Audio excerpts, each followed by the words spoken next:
Dalam nama Bapa dan Putra dan Roh Kudus. Amin. Bapak, Ibu, Saudara-saudari terkasih, salam jumpa kembali dalam renungan inspiratif Minggu ke-6 masa Paskah berdasarkan Injil Yohanes bab 15 ayat 9 sampai 17. Inilah perintahku, supaya kamu saling mengasihi. Bapak, Ibu, Saudara-saudari terkasih, seturut tradisi diceritakan bahwa ketika Yohanes Rasul sudah sangat tua, dia tidak sanggup lagi memberikan khotbah yang panjang-panjang. Khotbahnya menjadi sangat singkat, bahkan cuma satu kalimat saja. Anak-anakku, hendaknya kamu saling mengasihi satu sama lain. Setiap kali ibadat bersama, khotbahnya cuma itu-itu saja. Anak-anakku, hendaknya kamu saling mengasihi satu sama lain. Para murid yang sudah mulai bosan dengan khotbah yang sama terus-menerus memberanikan diri untuk bertanya kepada Yohanes, "Mengapa khotbah Bapak cuma yang itu-itu saja?" Dengan tenang Yohanes menjawab, "Anak-anakku, hendaknya kamu saling mengasihi satu sama lain. Lakukanlah itu, dan itu sudah cukup." Bapak, Ibu, Saudara-saudari terkasih, dalam beberapa minggu terakhir ini, bacaan ketiga selalu diambil dari Injil Yohanes. Tidak ada Injil yang merefleksikan cinta atau agape secara lebih mendalam selain Injil Yohanes. Bagi Yohanes, ajaran Yesus yang paling penting adalah cinta kasih. Inilah perintahku, yaitu supaya kamu saling mengasihi seperti aku telah mengasihi kamu. Perintah cinta kasih yang diajarkan oleh Yesus itu bukanlah sesuatu yang baru, karena di dalam Perjanjian Lama sudah ada perintah seperti itu. Di dalam kitab Ulangan misalnya, kita mendengar, "Dengarlah hai Israel, Tuhan itu Allah kita, Tuhan itu Esa. Kasihilah Tuhan Allahmu dengan segenap jiwamu, dan dengan segenap kekuatanmu, dengan segenap akal budimu, dan kasihilah sesamamu manusia seperti dirimu sendiri." Kitab Ulangan bab 6 ayat 4-5. Kalau begitu, apakah yang baru di dalam perintah cinta kasih yang diajarkan oleh Yesus?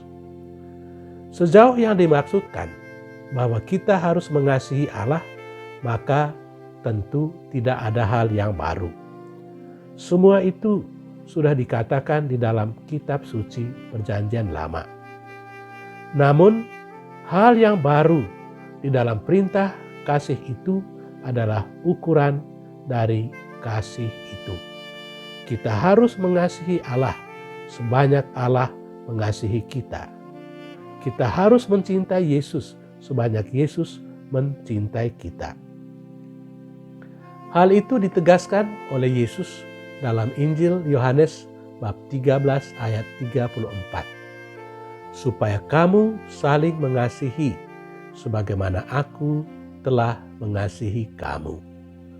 Disinilah letaknya kekhasan cinta kasih yang diajarkan oleh Yesus di dalam Perjanjian Baru. Kita harus mengasihi Allah sebanyak Allah mengasihi kita, dan mencintai satu sama lain dengan ukuran cinta Allah itu. Ada satu lagu karismatik yang dengan bagus melukiskan kasih seperti ini.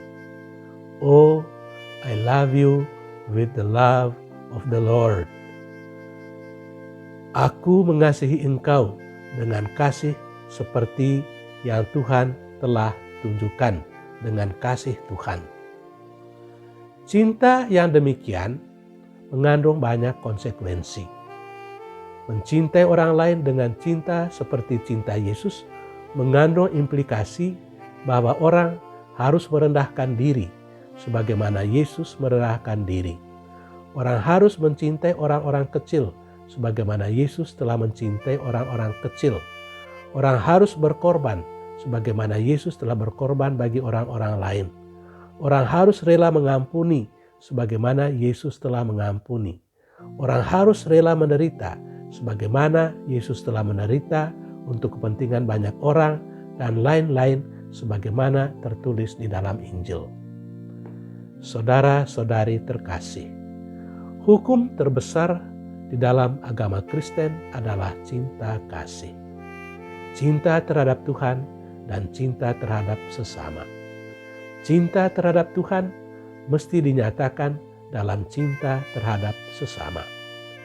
Camilo Torres, seorang imam pejuang revolusioner dari Amerika Latin, pernah berkata, "Saya memilih kekristenan karena saya merasa bahwa di dalamnya saya menemukan cara yang terbaik untuk melayani sesama.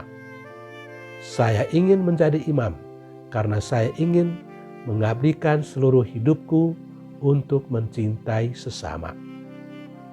Sebagai orang-orang Kristen, kita hendaknya memancarkan cinta Kristus kepada sesama. Sebagaimana Kristus telah mencintai kita, hendaknya kita pun mencintai satu sama lain dengan cinta kasih Kristus. Semoga Tuhan memberkati kita. Amin. Dalam nama Bapa dan Putra dan Roh Kudus. Amin.